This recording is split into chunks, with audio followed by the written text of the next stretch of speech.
নমস্কার বন্ধুরা। চীন এবং ভিয়েতনামের মধ্যকার শত্রুতা কারোরই অজানা নয়। 1979 সালে চীন ভিয়েতনামের উপর আক্রমণ করেছিল।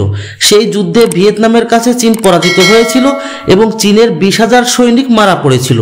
এই যুদ্ধে পরাজিত হওয়ার পর থেকে এখন পর্যন্ত চীন কোনো দেশের সাথে সোজাসুজি যুদ্ধে জড়ায়নি। আর চীন ভিয়েতনাম যুদ্ধের সময় ভারত ভিয়েতনামকে সহযোগিতা করেছিল।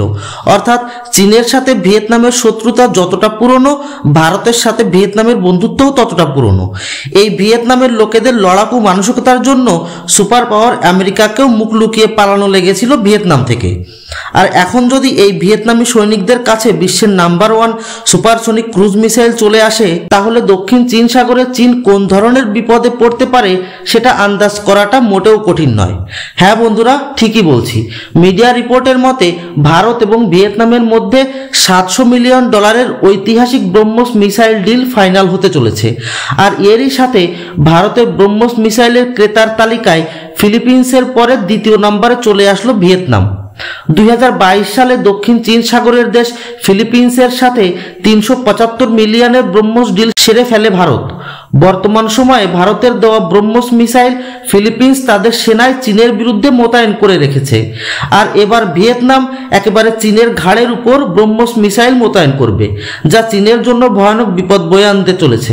একে তো ব্রহ্মোস মিসাইল লঞ্চ হওয়ার পর কিছুটা উপরে উঠে হঠাৎ করে হরাইজন্টালি অর্থাৎ মাটি থেকে একটি নির্দিষ্ট উচ্চতা মেনটেন করে উঠতে থাকে, বলতে পারেন গাছপালার উপর দিয়ে উড়ে যায়।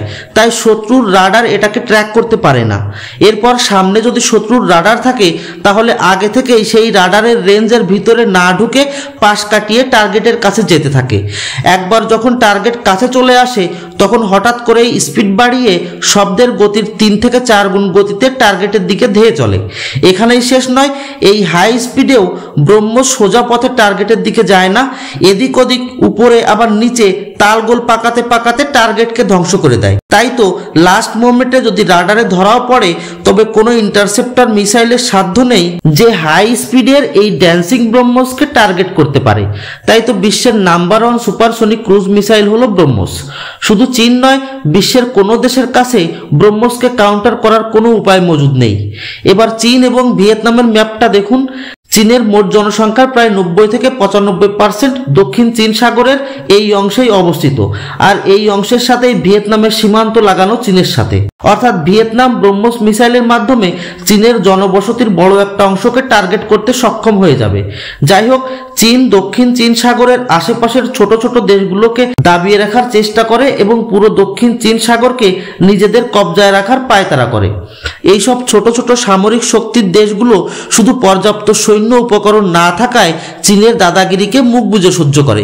কিন্তু ভারত যেভাবে ইন্ডো প্যাসিফিক ক্ষেত্রে নতুন শক্তি হিসাবে দ্রুত উঠে এসছে এবং অ্যাক্ট ইস্ট পলিসির দিকে ধ্যান দেওয়ার মাধ্যমে চীনের শত্রু দেশগুলোকে কাছে টানছে এবং সামরিক দিক থেকে শক্তিশালী করছে, তাতে চীনের প্রভুত্ব এই অঞ্চলে বেশি দিন টিকবে বলে মনে হয় না। এ তো কেবল শুরু। চীনেরও বোঝা উচিত যে পাকিস্তানকে দিয়ে ভারতকে চাপে ফেলার কৌশল চীনের জন্য উল্টো পড়তে শুরু হয়ে গিয়েছে।